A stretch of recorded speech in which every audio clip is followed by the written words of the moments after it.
Hi there. Thank you very much for playing The Beginner's Guide. My name is Davey Reedon. I wrote The Stanley Parable, and while that game tells a pretty absurd story, today I'm going to tell you about a series of events that happened between 2008 and 2011. We're going to look at the games made by a friend of mine named Coda.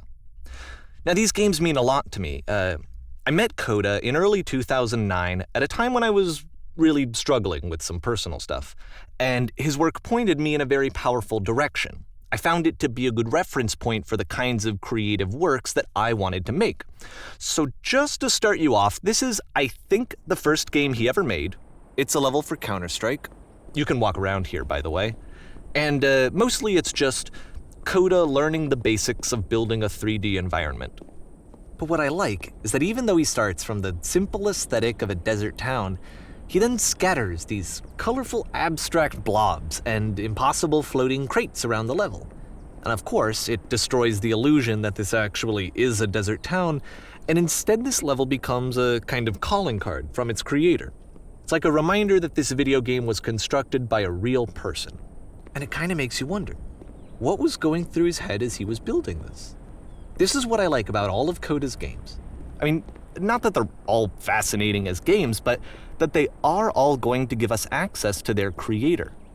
I want us to see past the games themselves. I want to get to know who this human being really is. And that's exactly what we're going to do here.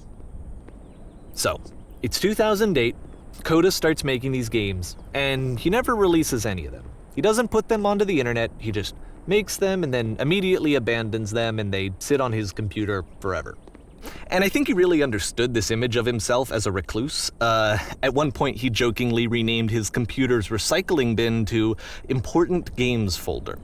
So, this was just how he worked. He tended to crank them out one after the other without even really pausing to try to understand what he had just made, until suddenly one day, he just stopped. In 2011, that was it. He made his last game, and then he hasn't made another one since. And that's why I've taken this opportunity to gather all of his work together, is because I find his games powerful and interesting, and I'd like this collection to reach him, to maybe encourage him to start creating again. And if the people like you who play this also happen to find his work interesting, then I'm sure it'll just send that much stronger of a message of encouragement to Coda. So thanks for joining me on this. If you have a particular interpretation that I haven't mentioned here, or if you just need to get in touch, you can email me at daveyWreden@gmail.com.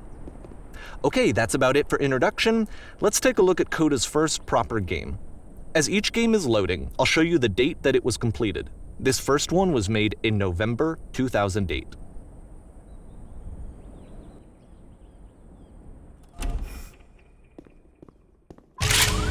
Warning. Whisper machine active. Shift destruction imminent. This game is called Escape from Whisper, and it's one of the more generic games you'll see from Coda.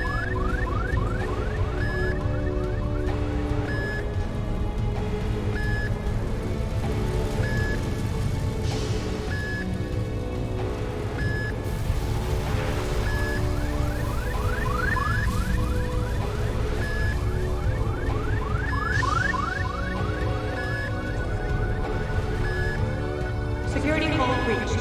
Hostile alien life forms inbound. It kinda looks like this game was abandoned mid-development. For instance, you have this gun, which you'd think would indicate that there are supposed to be monsters or enemies somewhere, but then clearly there are no enemies anywhere. You can't even reload the gun when you run out of bullets. But ultimately we don't really know. Maybe Coda thought that actually it was complete the way that it is. And I think that we should talk about his games for what they are, rather than for what they're not. Enemy force neutralized. Begin ship evacuation.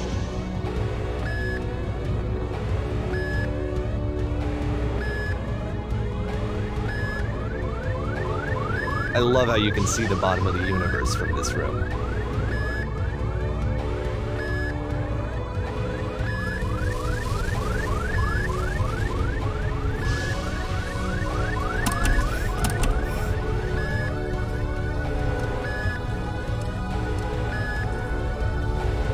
Apparently, this space station has a labyrinth on it. Sure, I don't know. There's really no reason for it that I've ever been able to discern, so in the interest of time, I'm just gonna skip you on past it.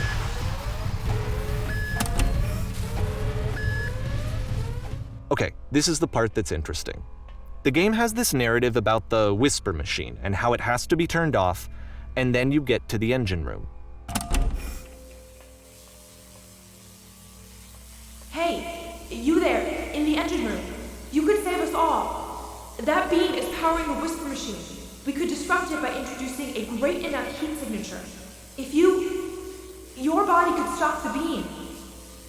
It's so much to ask, but for all of our lives, would you do it? Could you give yourself?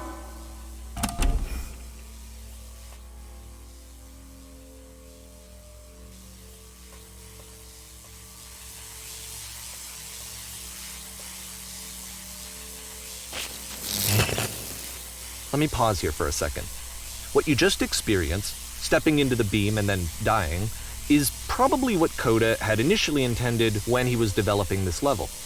But when he first compiles and plays it, something goes wrong. There's a bug somewhere. And this is what happens instead.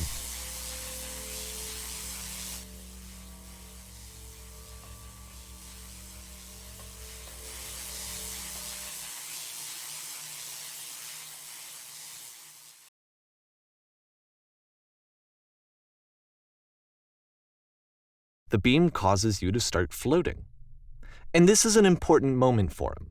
Because yes, this is technically a glitch, but Coda identifies something human about it, like how small it makes you feel in the face of this larger chaotic system. Or this floating could be the afterlife, a peaceful place, juxtaposed against all of the hysteria that you've just had to traverse. I don't even know. I have no idea what he was thinking, but what's clear is that after making this, something lodges itself in his brain. He wants to do more of these really weird and experimental designs. So he stops work on this and moves on to a stream of tiny little games that go in all sorts of directions. Let's go ahead and take a look at the first game he made after leaving this one behind.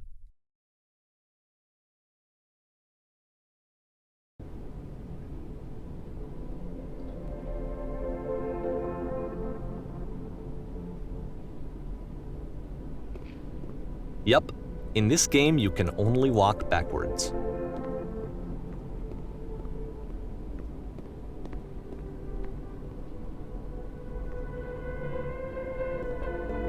So it's a short and relatively minimalist experiment combining motion and narrative.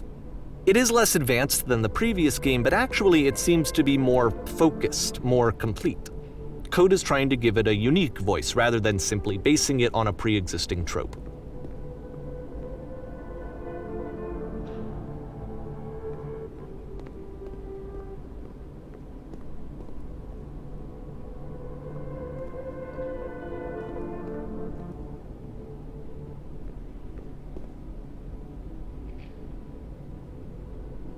It's a short little thought, it says what it wants to say, and then it ends. Didn't need anything more than that. Which to me is why it works, because it gets out quick. Okay, next one.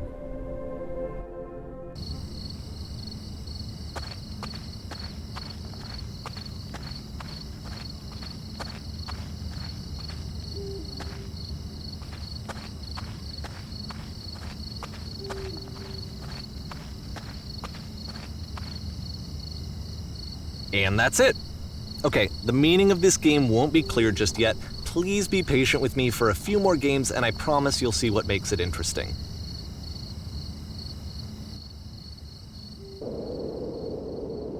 Oftentimes, Coda would put bizarre titles like this one at the start of his games.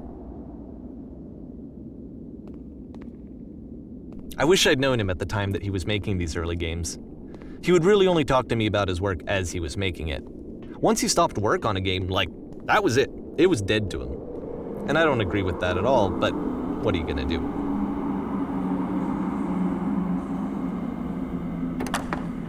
Once you've been slowed to an absolute crawl, the door at the top of the stairs opens.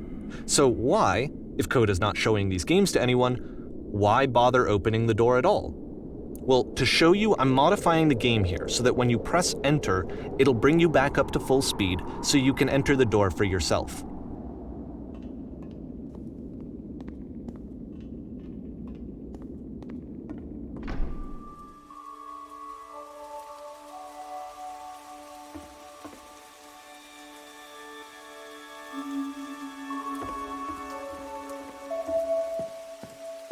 A room that's warm and nice and filled with little ideas for games.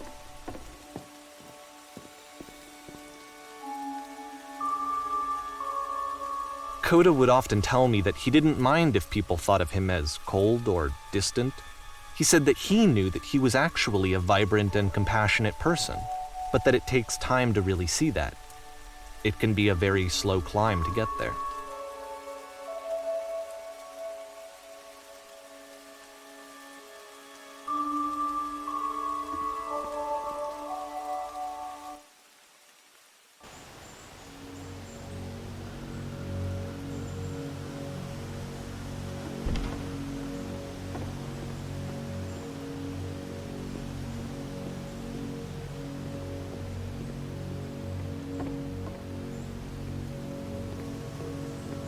Well, this is new for Coda. It's an actual puzzle.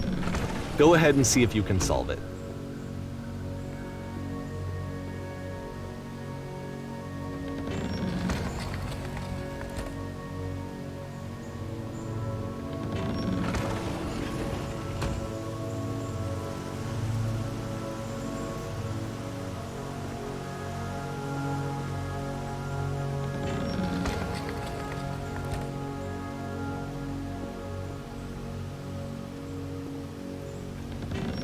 Don't forget that solution, because we're going to see this puzzle again soon. We're going to see it a lot.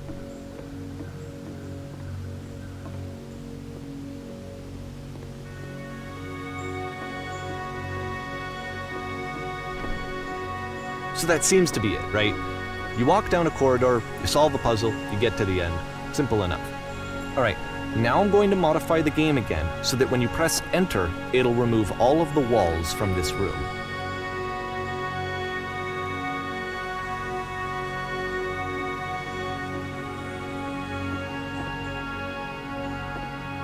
How about that? There was more to it than we had any way of knowing. I actually find it funny that this game comes after the Stairs game, since they essentially convey the opposite idea. So, in the Stairs game, a dull exterior concealed a rich interior. And then, in this level, a dull interior hides this fantastic outer world. Either way, I think that the point is the same, is that most of the time you don't get to know what you're missing, or even that you're missing anything. That's not your role as a player. So if your role here is not to understand, then what is it?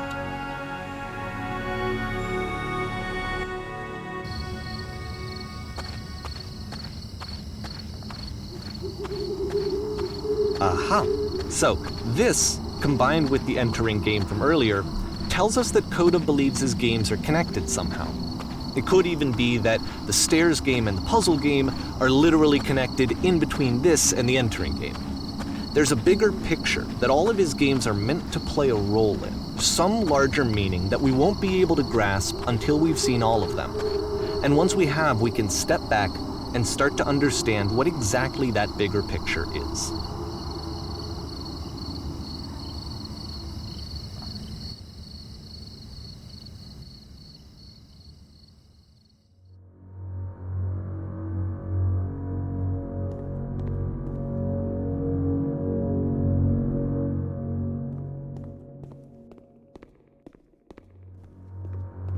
Let's talk about video game development for a second.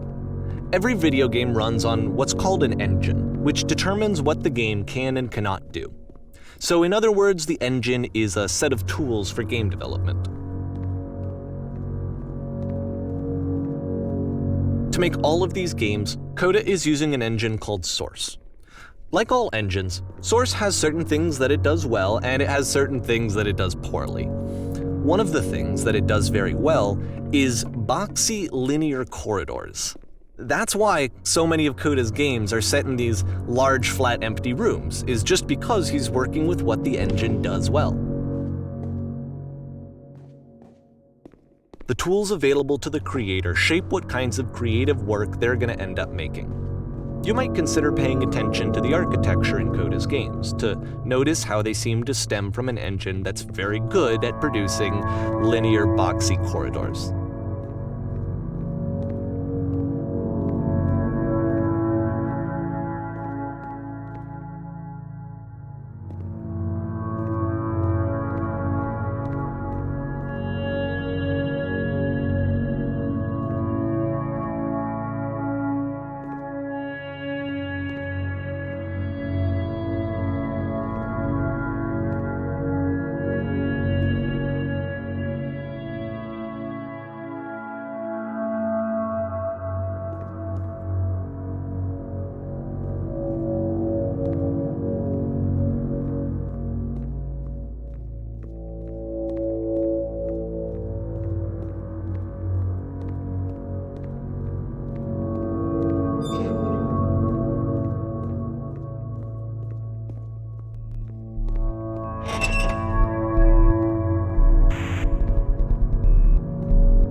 This prison, funny enough, in Coda's original design, the doors stayed shut for a full hour before letting you go.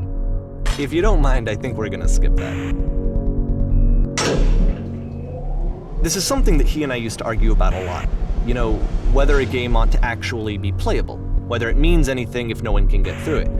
And I would always defend that, all this work goes into the game, why not make it playable and accessible?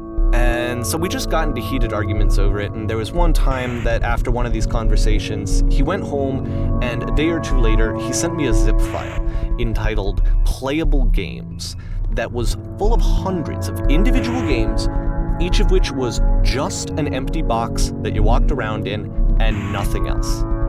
Believe me, I played every single one of those just to find out if there was like a gag hidden somewhere. There wasn't.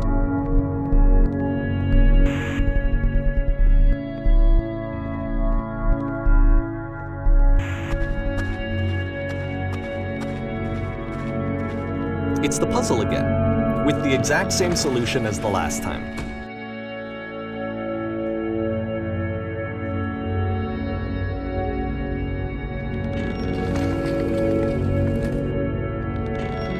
There's still no clear indication of what makes this puzzle so special that Coda is going to return to it over and over. But I promise I'll share with you my interpretation very shortly.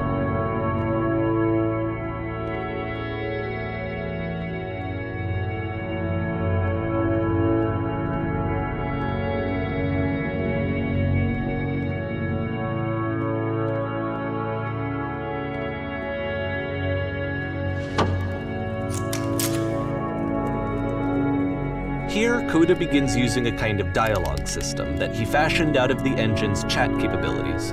Use the 1, 2, 3 buttons on your keyboard to respond.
And so we make one last descent down to the final floor of the level.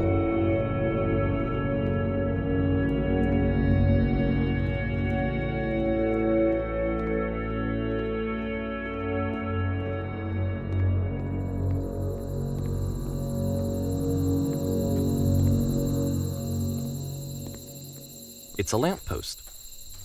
Okay, I can't tell you quite why, but for some reason Coda fixates on this lamppost. It's going to appear at the end of every single one of his games from here on out. I'll tell you what I think.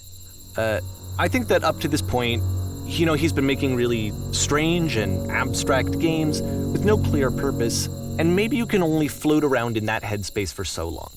Because now he wants something to hold on to. He wants a reference point.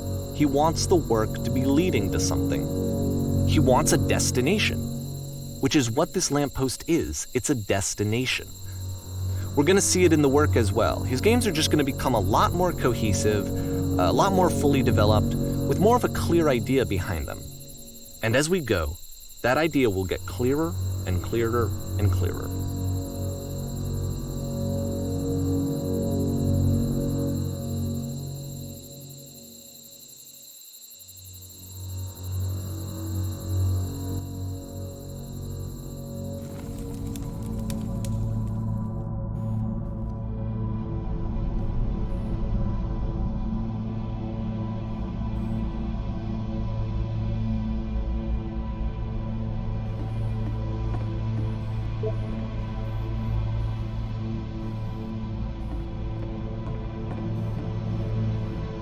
So first off, I'm sure you can deduce this, but this game is not connected to the internet.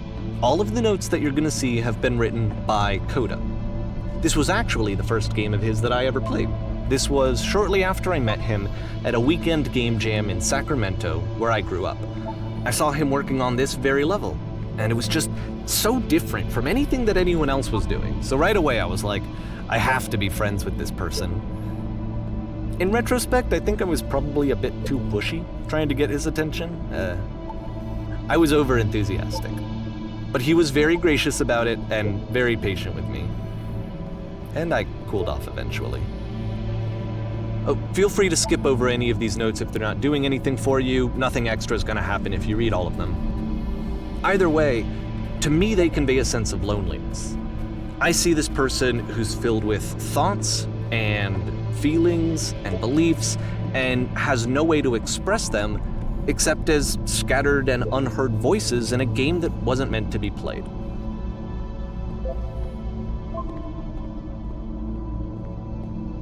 But it's ironic, isn't it, that in playing this game and seeing how alone Coda often felt, that we get to know him better and actually kind of connect with him. And I have to be honest with you, this idea is really seductive to me, that I could just play someone's game and see the voices in their head and get to know them better and have to do less of the messy in-person socializing. I could just get to know you through your work. I think this is why I always liked Coda's games so much, is because it felt like they let me have that connection. I felt as though he was inviting me personally into his world. And then I feel less lonely too.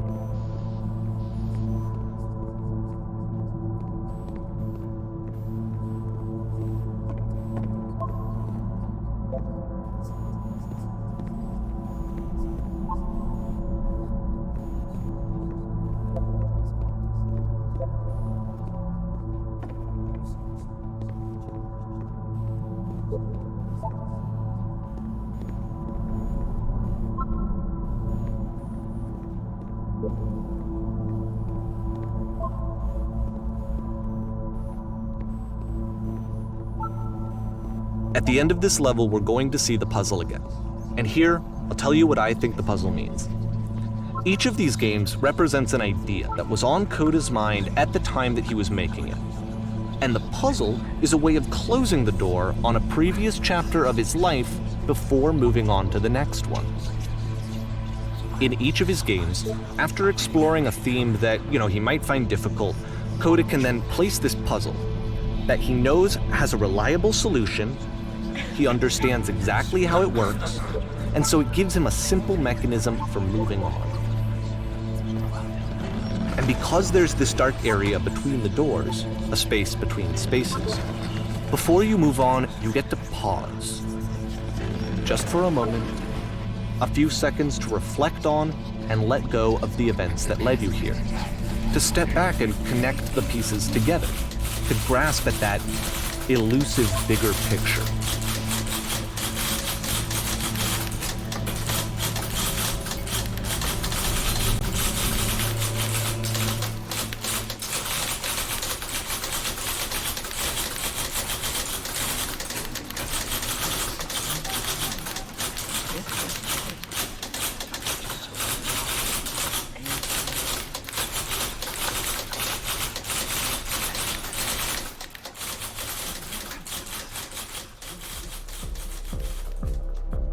Okay, this one is tough. It's gonna kinda just spin its own wheels for a few minutes. Hang with it.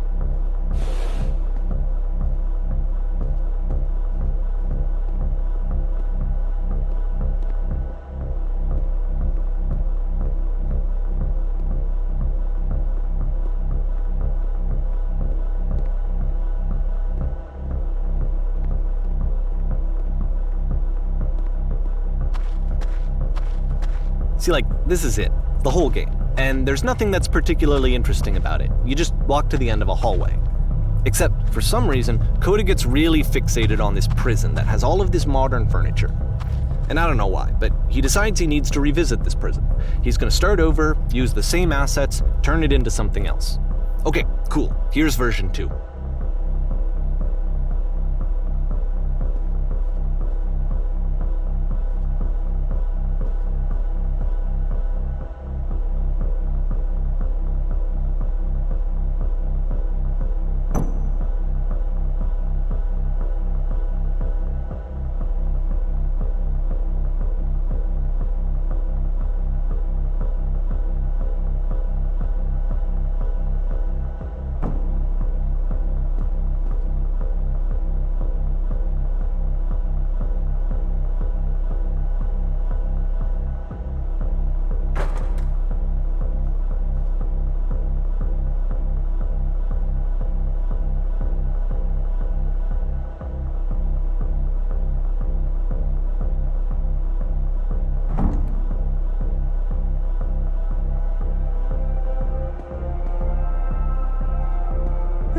There's a bit more to this one, but still it's not really communicating anything. It's kind of just weird for weirdness' sake.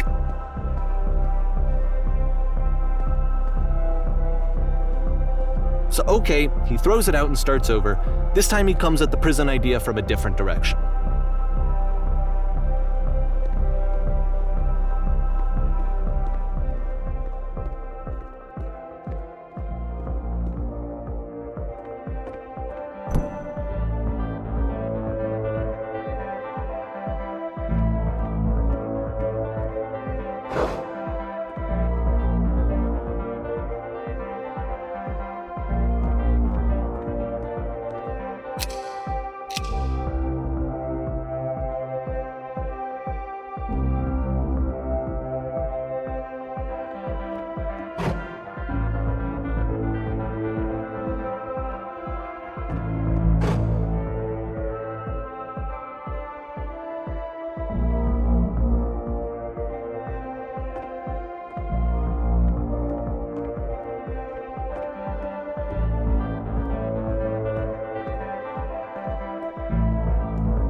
And of course, now the table is gone and you can't begin the chain of events to escape.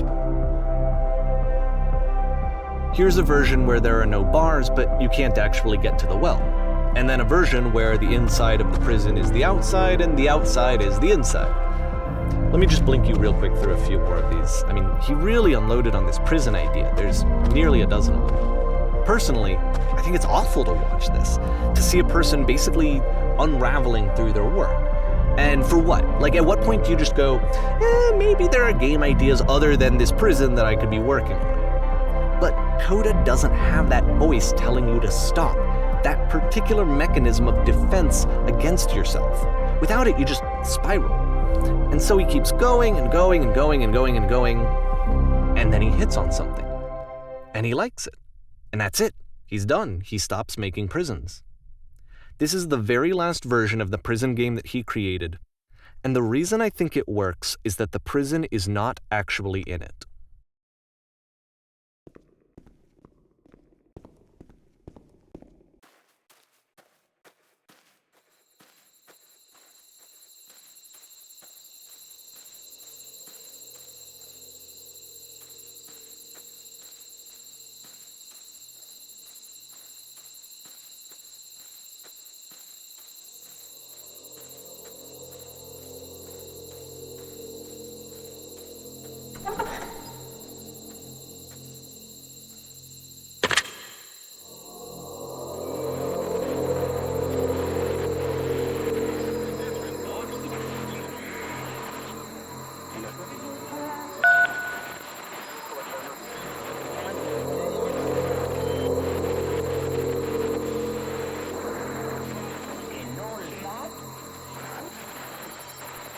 It's a conversation.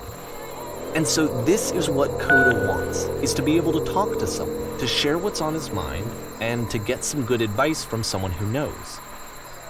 But the irony is that even in this scenario, you're still talking to yourself. You know, all of these games so far are Coda talking to himself.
I can see why he considers this a fitting conclusion to the prison games.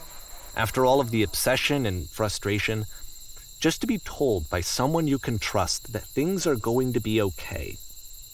Wouldn't that be nice?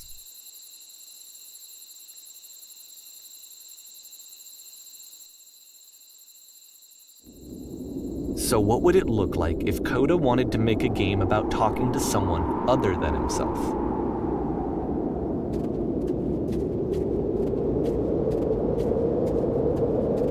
To me, this environment is meant to represent Coda's puzzle, with the two doors on either side and a dark transitional space between.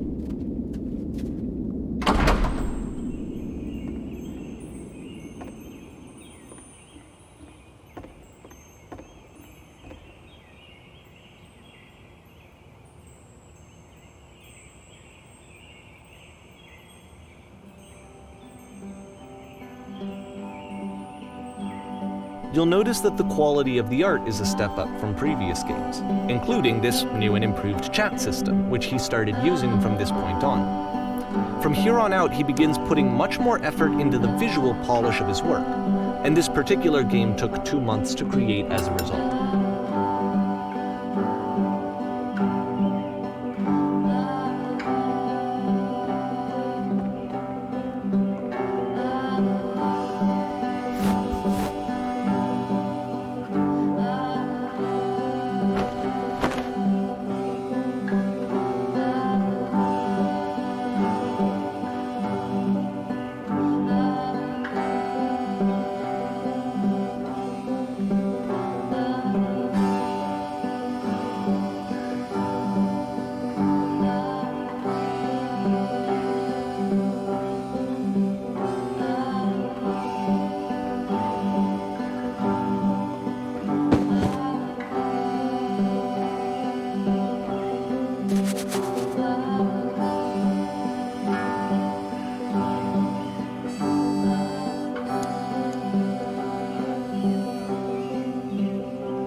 After the intense set of prison games, this house cleaning level almost feels like cleansing.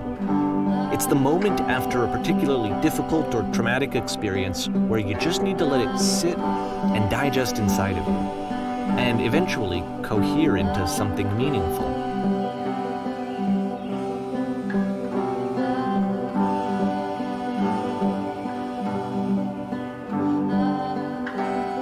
I know that Coda really liked this game. Of all of his work, actually, this was the only one that he called me up to ask me to come over and look at it. This was during a period of a few months where he was grossly happy all the time, just walked around with a constant smile on his face.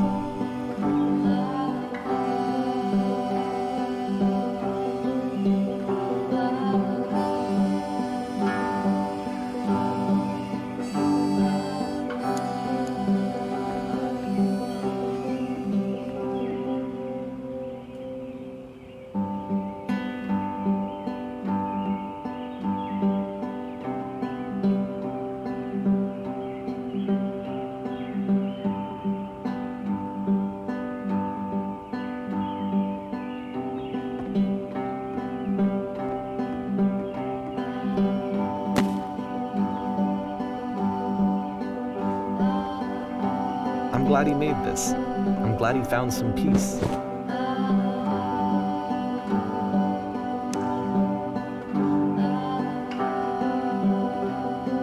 But, of course, it can't last. The music stops, your companion is gone, it's time to leave. The door at the top of the hill is now open as well.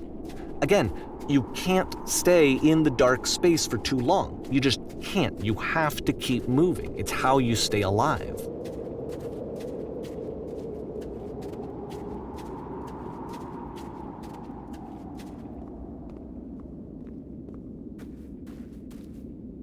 Which is the whole point of the puzzle doors, right? That sooner or later you have to pick up and move. I really thought that was the point of it.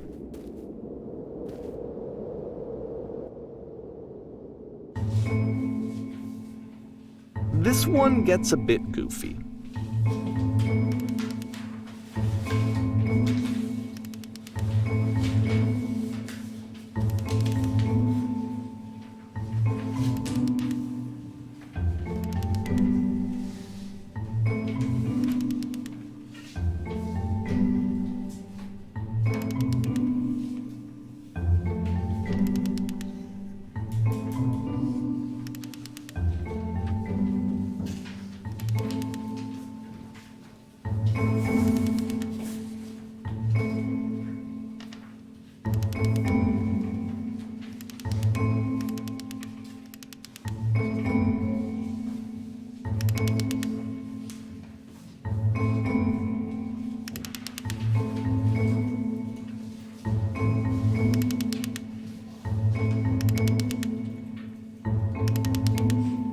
About halfway through the game, the perspective shifts.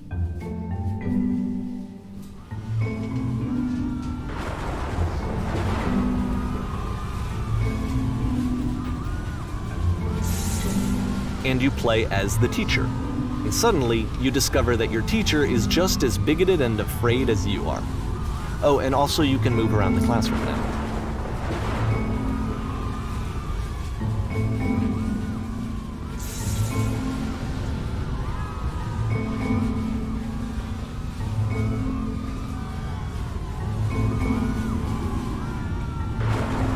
I fell pretty hard for this one.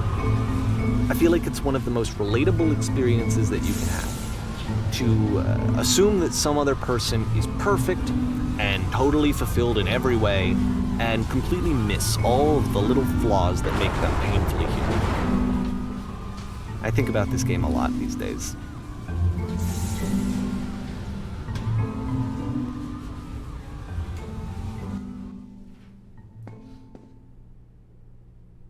This one took a lot longer than all the others for Coda to make. It was 4 months between this and the last one.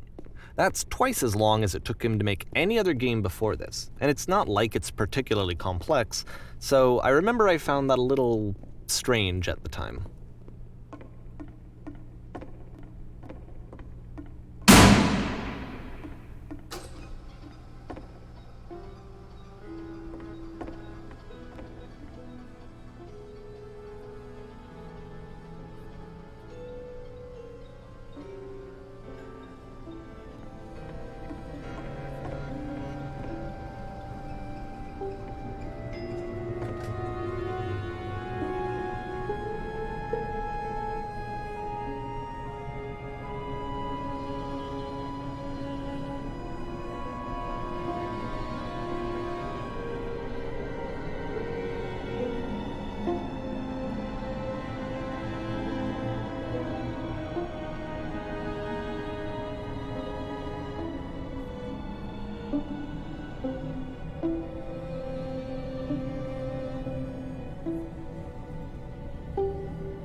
The game ends with this eerie premonition of what's going to happen next in Coda's life.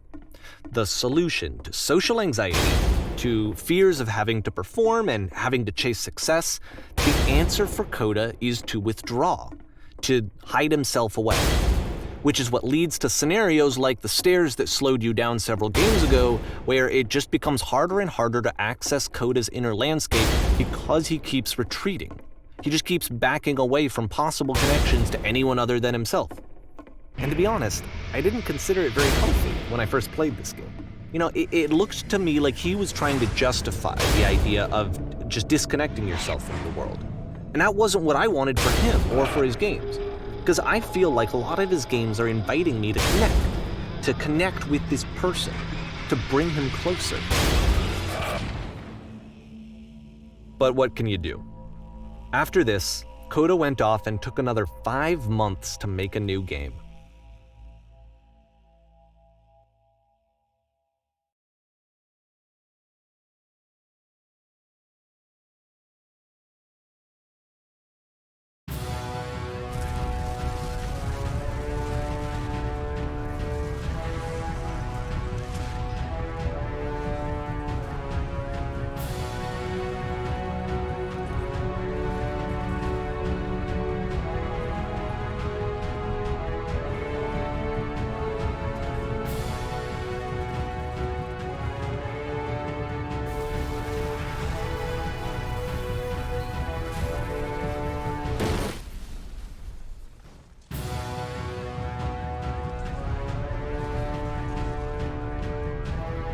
You should probably open your eyes if you haven't already. It's pretty much impossible to solve otherwise. And there is a solution, by the way.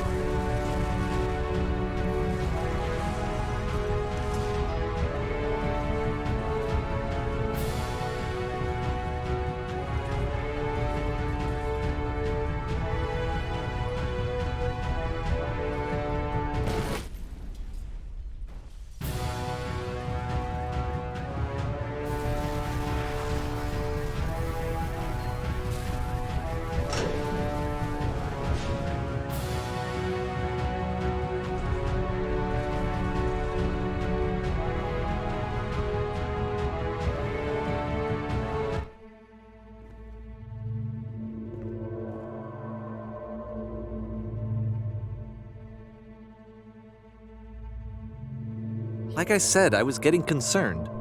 First off, he's never been this explicit in his work about exactly what he's thinking. So where's that coming from? But then even weirder, his work has potentially stopped being an outlet for him. Not like he's having trouble iterating on ideas, but he literally just can't think of new ideas anymore. And in person, he was being a lot more distant than usual. Like, you know how sometimes a person will just deflect anything that you say in order to keep themselves disconnected all the time? It was that kind of thing. Here was the point in my relationship with Coda where I really started to wonder if he needed my help in some way.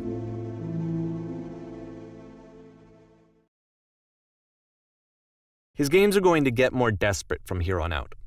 After this game, it's almost 6 months before he finishes something new.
If the last game featured Coda talking explicitly about his creative frustrations, this one turns it up to 11. Now, put yourself in my shoes playing this. Here's a friend whose work is exhibiting signs of struggle, frustration, anxiety, depression, even. And yet, still, he keeps making games. He keeps throwing himself into the grinder even when he clearly doesn't have the energy for it anymore. Why? What is it for? Because from my perspective at the time and just what I knew of him, this was a result of how isolated he was.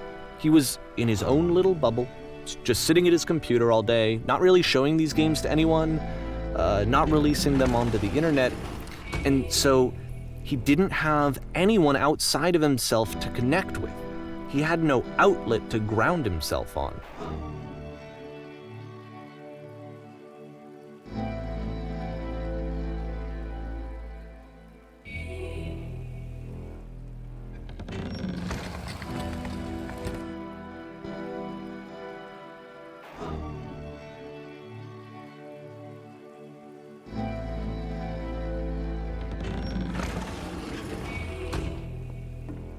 You can't talk yourself out of loneliness. It doesn't work that way. You can't be the one writing both the questions and the answers. Then there's no movement. Then there's no circulation. If all of your anxieties are being channeled into your work, then if the work ever fails, you have no backup and you're just going to crash.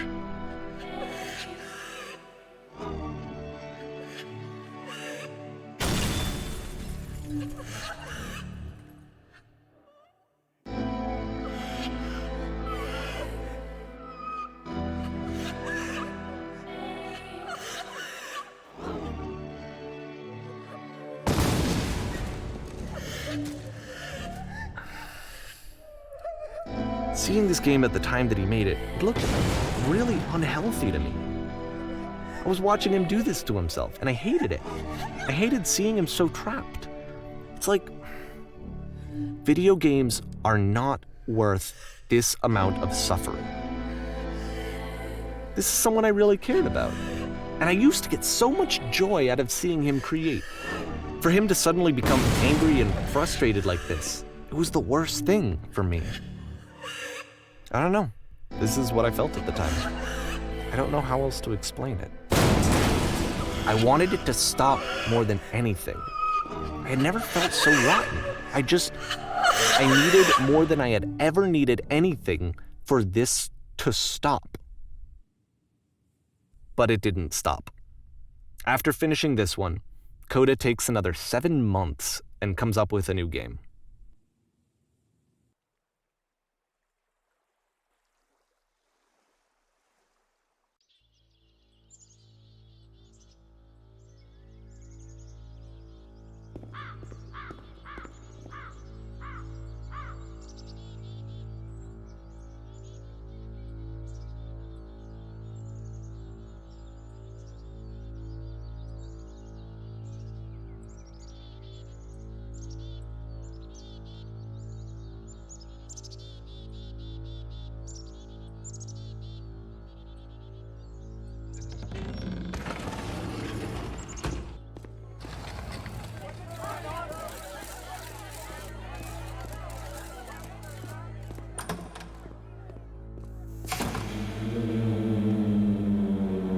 And of course, it's the machine.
So now the work is becoming self-destructive.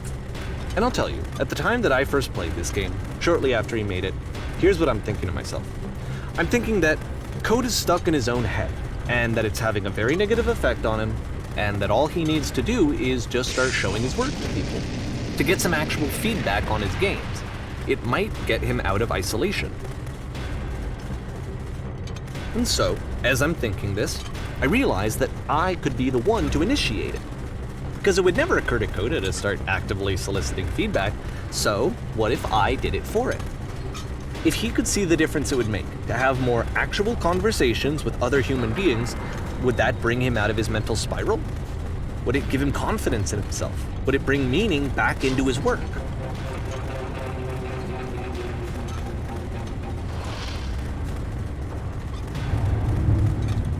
So I started showing Coda's work to people. I took this one, and the islands which you just played, the theater, the notes, the house cleaning game, and some of the prison escape games. I brought them to people that I knew and trusted. I asked their opinions. And the great part is that they really loved his games. You know, the point of it all was just to give him some external reference point, but they genuinely loved his work. There was nothing for him to be afraid of.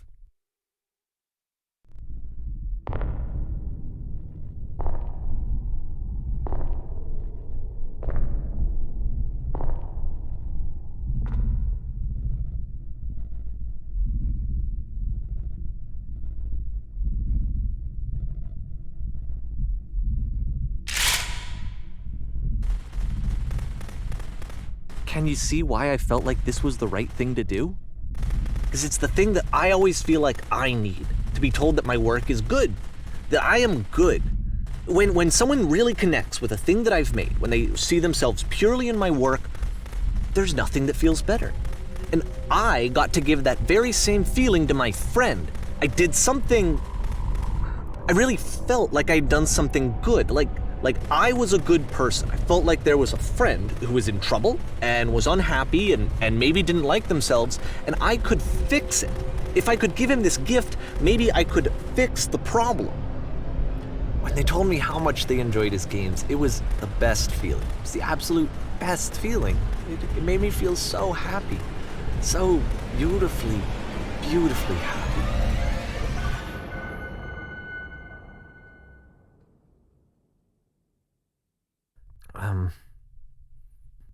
So anyway, Coda finishes this game, and then really he just kind of takes off for a while. So this is June of 2011, and I didn't hear anything from him for several weeks, I guess. And so out of nowhere, one day I get an email, and it's got a private link to a new game of Coda's. This one is called The Tower, and to my knowledge, it's the last game that Coda ever made. So let's take a look.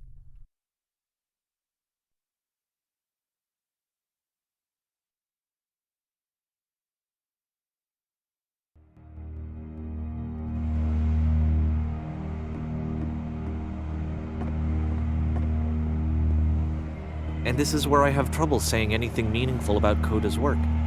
Because more than anything else, the tower just feels distant. It feels like it's trying to distance itself from the world. It's a very cold game.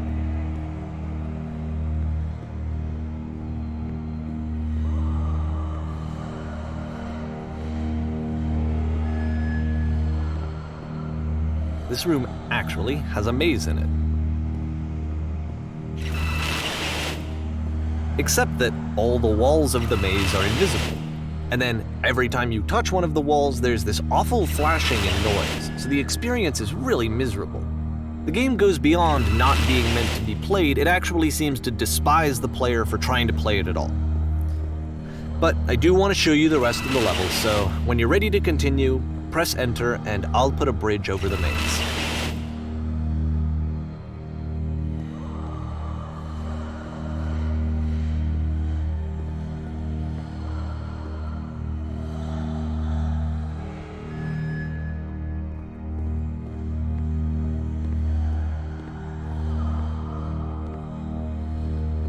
And to be fair, it's not like this is the first game that's needed some modification to be playable.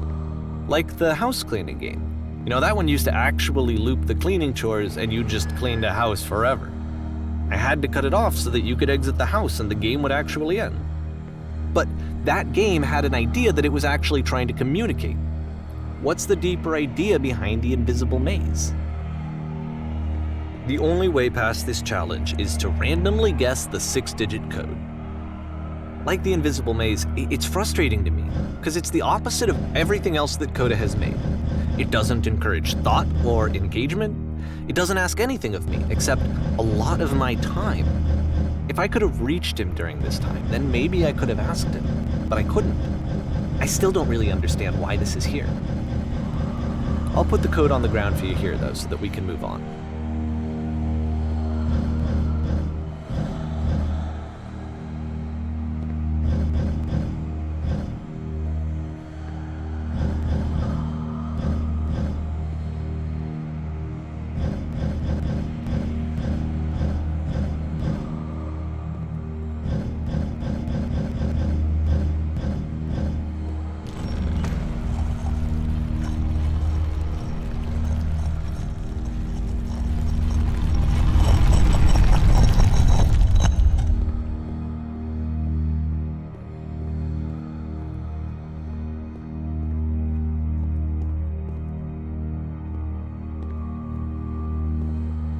The switch to open this door is actually on the other side of the door, meaning that it's literally impossible to solve from this side.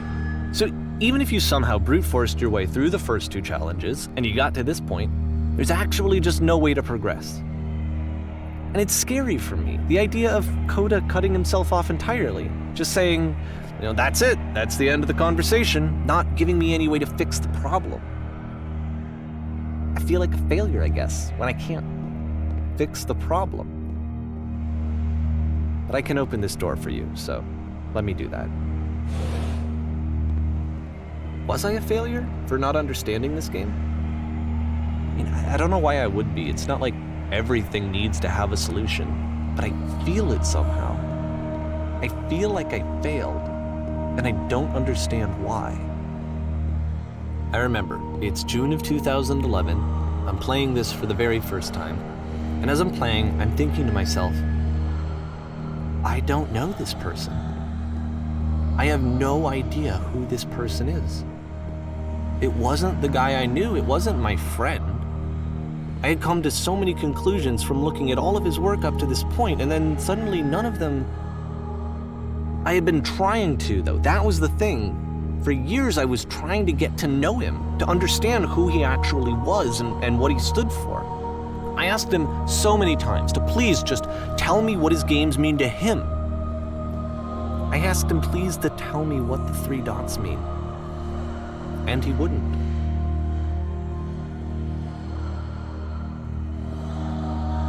I just felt so strongly that if I could have connected with him, that if I could have somehow made his work my own, that I would finally be once and for all happy. It was that I needed to see myself in someone else. I needed to be someone other than me. But he stopped and left, and it felt somehow like I had failed.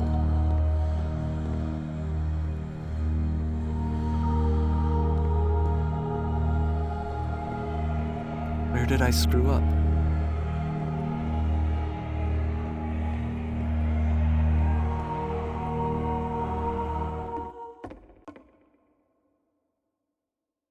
I'm the reason that you stopped making games, aren't I?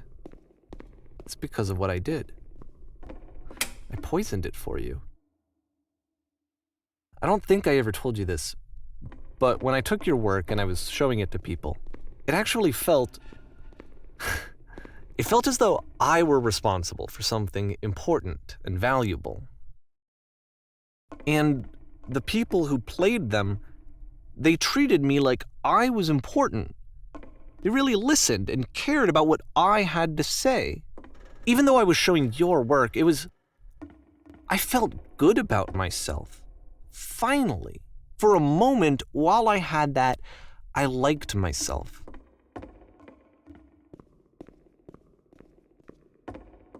And then you stopped, and I didn't have anything left to show people. I just had to be with myself. And as soon as that happened, there was no feeling at all. Nothing. Less than nothing. What does that mean?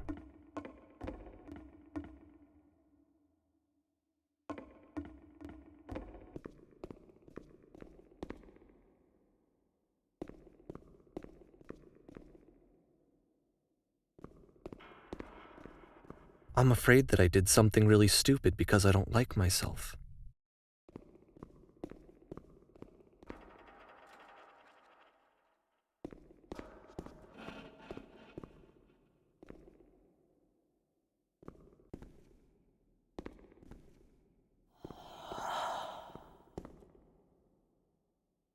That's why I'm releasing this collection of your work, is because I haven't been able to find any other way to reach you. I've tried everything. And so a part of me has hope that if I put this compilation out into the world, and if I put my name on it, that maybe enough people will play it so that it'll find its way to you, so that I can tell you that I'm sorry. I know I screwed up. If I apologize to you truly and deeply, will you start making games again? Please, I need to feel okay with myself again. And I always felt okay as long as I had your work to see myself in. I mean, is something wrong with me?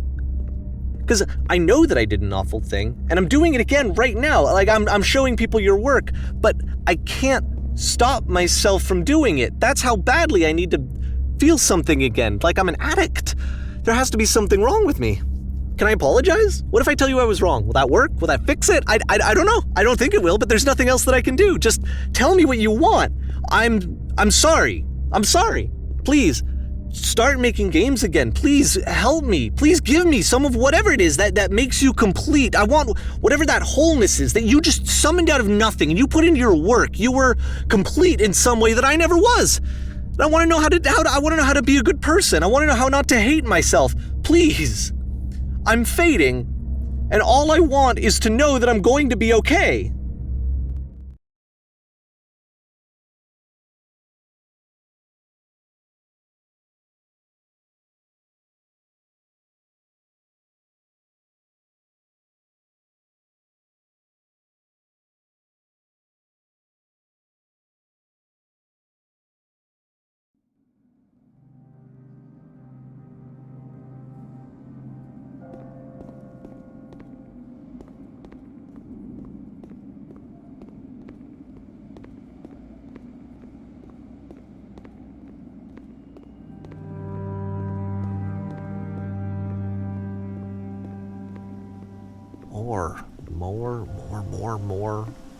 More love, more praise, more people telling me that I'm good. Always more. It's like a disease.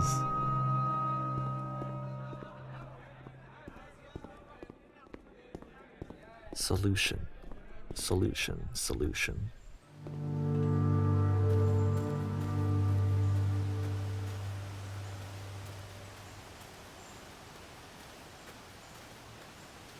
I guess if someone had told me ahead of time that he just really enjoyed making prison games, maybe I wouldn't have thought he was so desperate.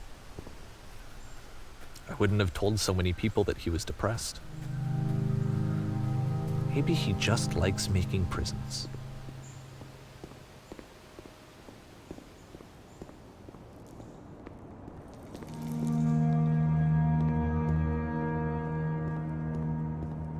Even now, the disease is telling me to stop. Don't show people what a shitty person you are. They'll hate you.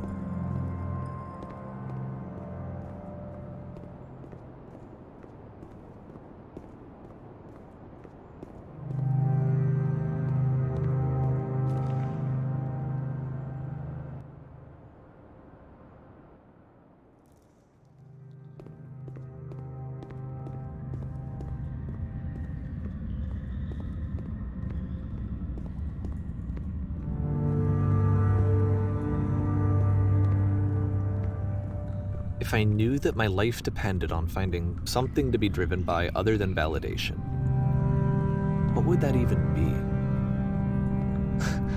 It's strange, but the thought of not being driven by external validation is unthinkable. Like, I actually cannot conceive of what that would be like.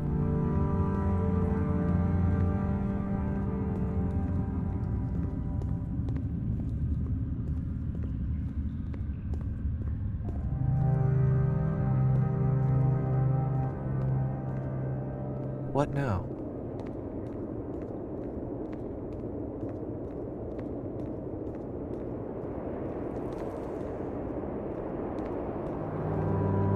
I think I need to go.